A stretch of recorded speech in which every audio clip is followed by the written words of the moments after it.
Suivez désormais sur Guérita TV Monde votre émission Ça parle femmes. Ça parle femmes, c'est votre creuset uniquement réservé aux femmes. Prenez désormais le rendez-vous tous les samedis sur Guérita TV Monde.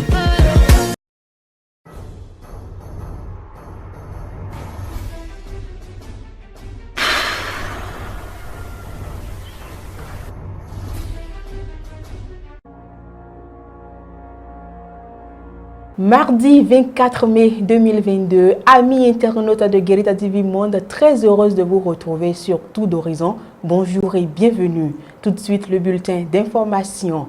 Le Bénin disposera bientôt d'une cour foncière. Le projet de loi est déjà à l'Assemblée nationale. Comment les Béninois apprécient-ils cette initiative du gouvernement de la rupture? Élément de réponse. Le président Talon est très courageux. Courageux parce qu'il touche réellement aux problèmes de la nation. Vous savez, en Afrique et particulièrement au Bénin, la terre coûte les yeux de la tête. Le Béninois est ce type de citoyen qui priorise la terre. Une petite portion de terre crée beaucoup de morts au Bénin. Aujourd'hui, si le président Talon touche à cet épineux problème de notre société, le problème de gestion des terres, je crois que nous devons applaudir. Si le gouvernement peut réellement mettre en place la cour, ça fera trop plaisir. Parce que vous allez constater que dans les mairies, après le mandat de telle personne, on l'appelle toujours devant la justice et ses problèmes de terrain. Par exemple, maintenant dans la commune d'Akromé-Cité, moi j'ai des amis, des enseignants qui veulent payer du terrain. Quand on leur propose la commune d'Akromé-Cité, ils refusent. Parce que je me suis posé la question, mais pourquoi mes enseignants refusent d'acheter du terrain à Mécité? Quand je me suis rapproché de 3 personnes au plus, ils m'ont dit qu'à Mécité, un terrain est vendu à 3 personnes, à 4 personnes. Cette cour est vraiment la bienvenue parce que si vous allez dans nos tribunaux aujourd'hui, vous allez constater qu'il y a tellement de dossiers ce qui concerne les litiges fonciers. Le véritable problème de ces litiges, c'est quoi? C'est la malinterprétation des décisions de justice.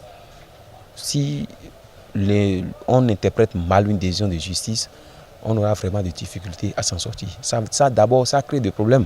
Ça crée des problèmes, de sérieux problèmes à la population. Parce que la population, celui qui a son moyen, qui veut s'acheter une parcelle, il n'a pas la tête d'aller fouiller, de faire tout quoi que ce soit, d'aller faire... Il a la confiance à l'administration municipale en fait. Et quand lui prend sa parcelle comme ça, lui il sait qu'il est à l'aise, qu'il n'y a pas de problème. Alors que dans ce domaine dans lequel lui a acheté la parcelle, il y avait déjà une décision de justice qui a été mal interprétée. Qu'un juge est revenu encore plus tard à la charge pour pouvoir interpréter ça à sa manière, pour créer encore d'autres problèmes à la population. Donc je pense que cette cour qui est là, c'est la bienvenue. Ce n'est pas forcément la chasse aux sorcières pour dire c'est l'administration, les agents des mairies qui seront non, des géomètres. Non. Ça va permettre réellement désormais de régler le problème foncier au Bénin. Autre élément dans ce bulletin d'information, certaines voies nouvellement construites dans la ville capitale ne disposent toujours pas de feux tricolores. Un état de choses qui occasionne plusieurs cas d'accidents de circulation mortels. Une équipe de la rédaction a effectué ce constat pour vous. Au nombre des nombreuses voies reconstruites dans la ville de Porto Novo figure celle qui tend à Diara pour le carrefour Kachi. Cette voie est aujourd'hui le théâtre de plusieurs accidents de circulation.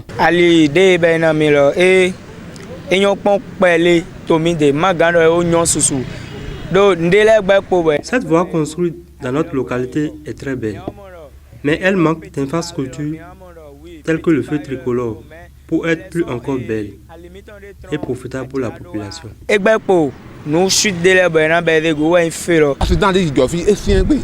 Nous enregistrons sur cette voie de nombreux cas d'accidents.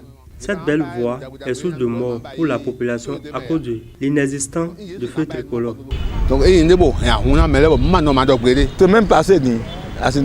La semaine dernière, par exemple, il y a eu plus de 3 cas d'accident. Nous n'avons aucune force pour arrêter cet état de choses.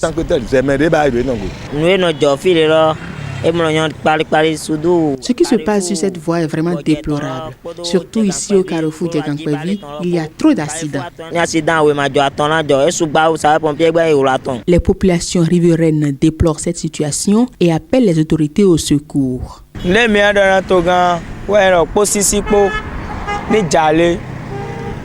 Nous implorons l'aide des autorités à divers niveaux pour que l'installation des feux tricolores soit imminente.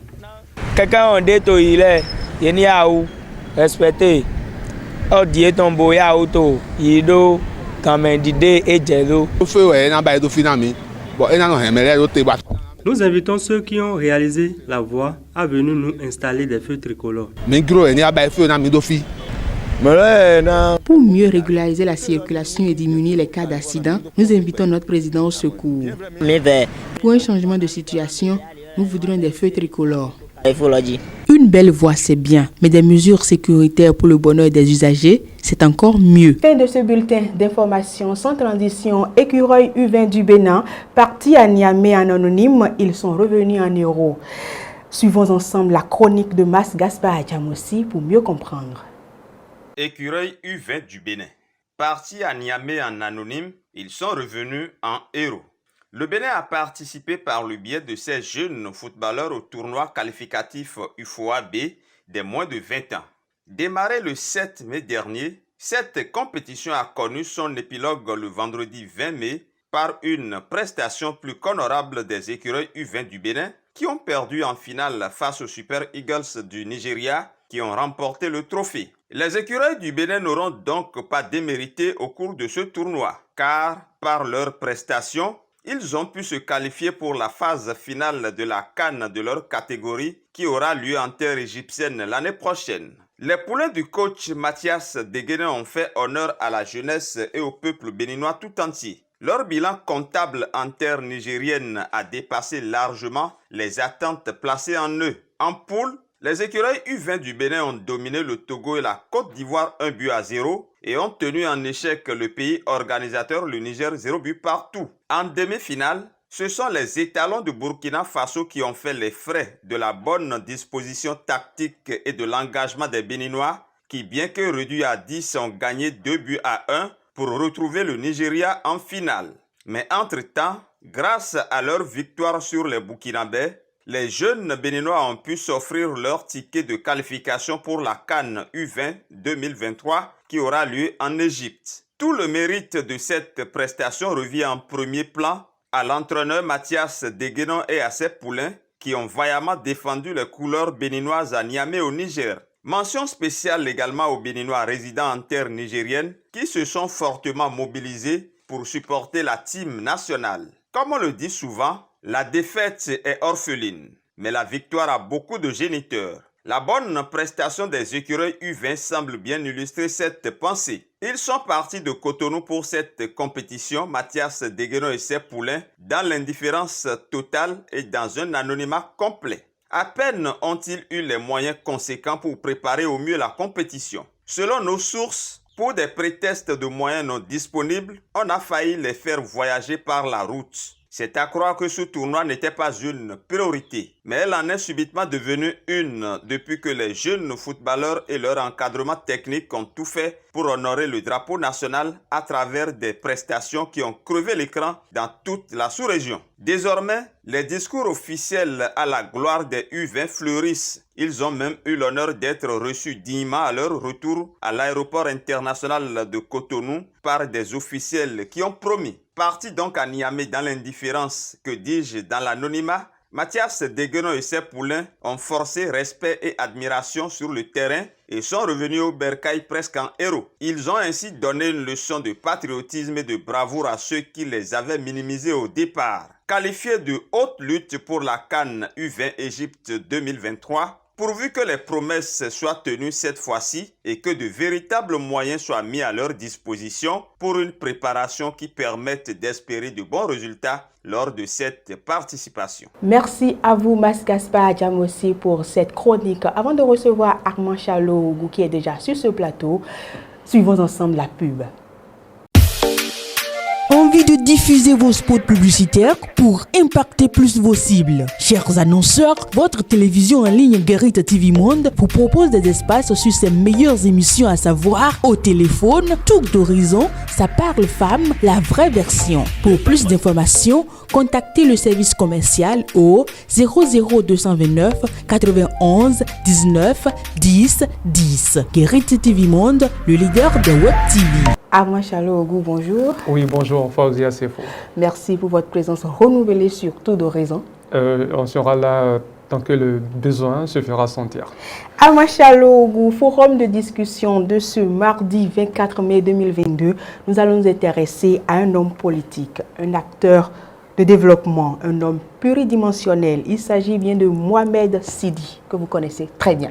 Oui, Fauzia Sefo, Mohamed Sidi à l'état civil, Mohamedou Sidi Adi, c'est un acteur politique, c'est un opérateur économique, c'est un homme qui est passionné de football. Vous savez, le Cuiron a fait de beaux yeux à Mohamed Sidi Adi et il n'a pas pu y résister. C'est donc pour vous dire que depuis plusieurs années, entre Mohamed Sidi et le football, c'est une histoire d'amour. L'homme est d'ailleurs le président de Zazira Football Club qui est devenu depuis 2 ans environ Diefa Football Club, un club qui évolue donc au sein de l'élite du football béninois. Mohamed Sidi Adi, c'est un monsieur qui est amoureux de la jeunesse. Et c'est d'ailleurs pour cette raison qu'il investit quotidiennement dans le football. Il a d'ailleurs créé l'académie Simo.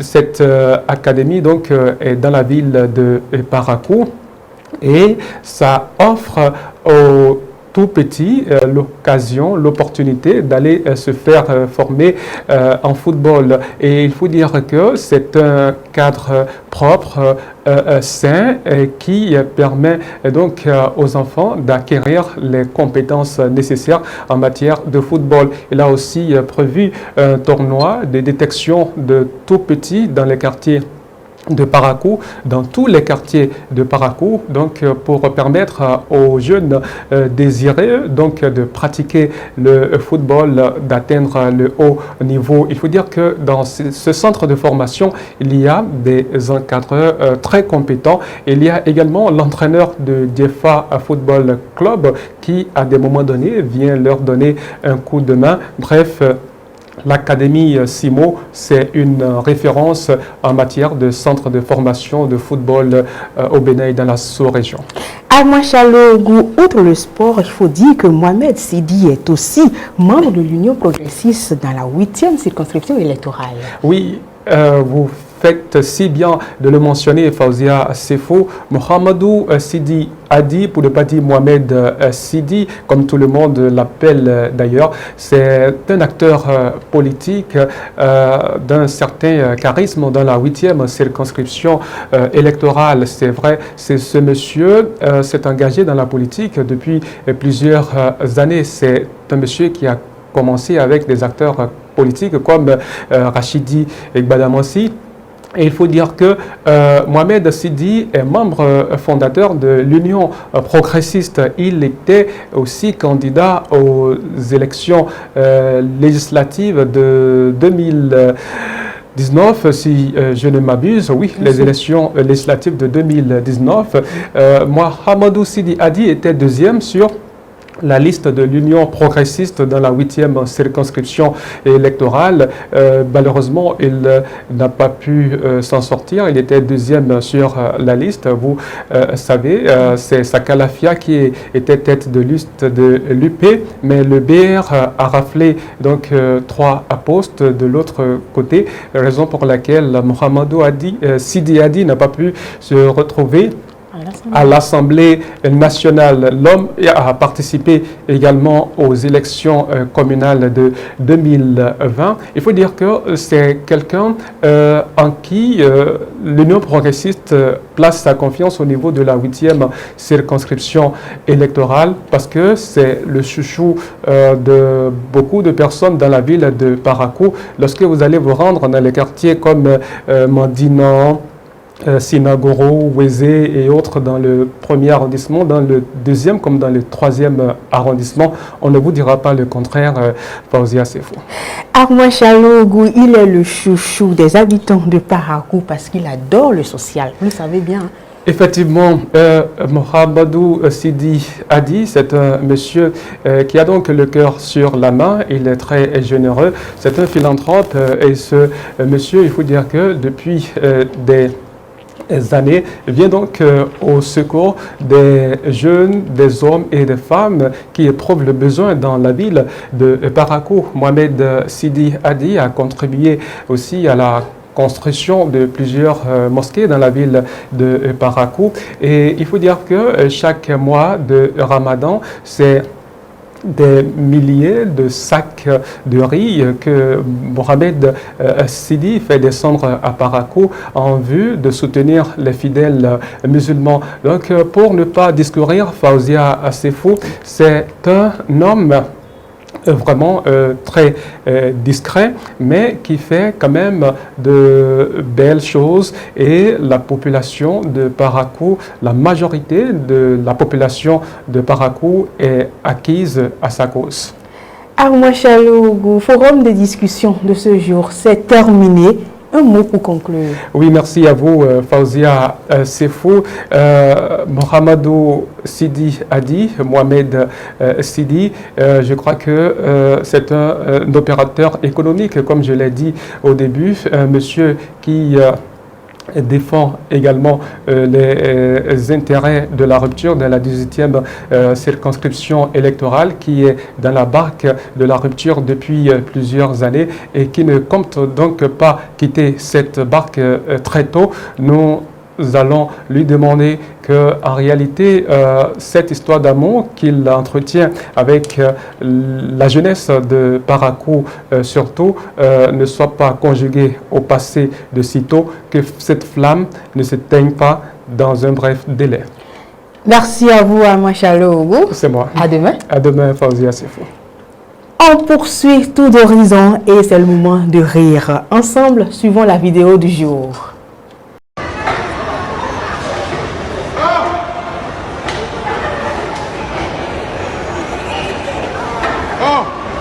Descendez, descendez.